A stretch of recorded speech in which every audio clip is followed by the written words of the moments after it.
মানে ওর জন্ম থেকে এই পর্যন্ত হাজারো মানুষ ওকে বলছে যে তোমার বাচ্চা না আমাকে দিয়ে দাও, আমি লালন পালন করে অনেকভাবে বলছে।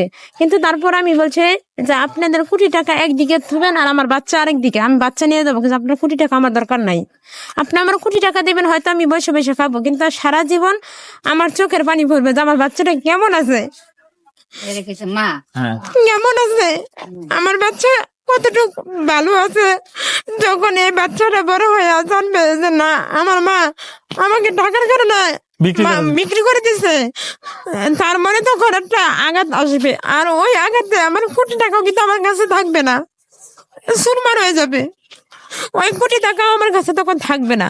আর যদি আমি এই বাচ্চাটা কষ্ট করে বড় করি, বড় হলে ও যদি জানে যে আমার মা আমার জন্য এতটুকু কষ্ট করছে, তার মানে একটু হলো মায়া হবে যে না আমার মা আমার জন্য এতটুকু কষ্ট করে বড় করছে, আমি ওভাবে মার কষ্টটা যাতে দুঃখ কষ্ট দূর করতে পারি এটা চেষ্টা করবে। আপনার কি বাবা মা আছে?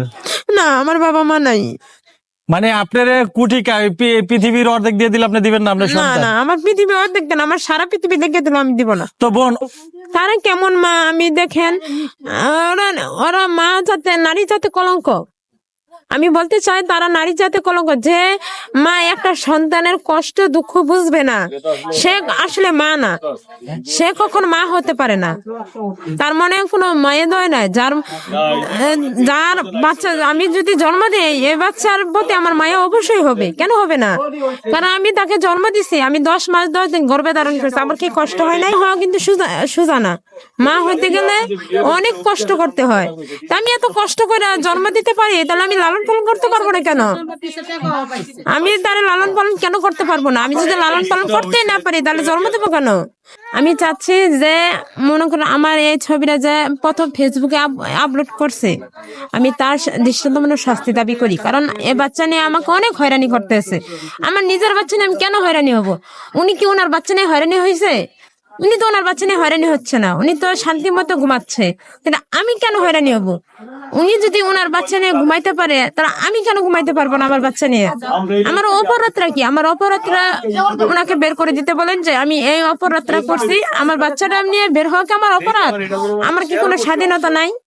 ওনাদের যদি স্বাধীনতা থাকতে পারে, সবাই যদি স্বাধীনভাবে চলতে পারে, এদেশের নাগরিক হয়ে, তাহলে আমি কি ভুল করছি? আমি এদেশের নাগরিক হয়ে আমি কেন স্বাধীনতা পাবো না? আমার বাচ্চা নিয়ে আমি চলতে পারবো না কেন রাস্তাঘাটে? আমি কেন হয়রানি হবো? আমার এই বিচারটা আমি দেশবাসীর কাছে চাই, এবং আইনের লোকের কাছে বলি যে আইনের লোক আমার পাশে এসে দাঁড়াক।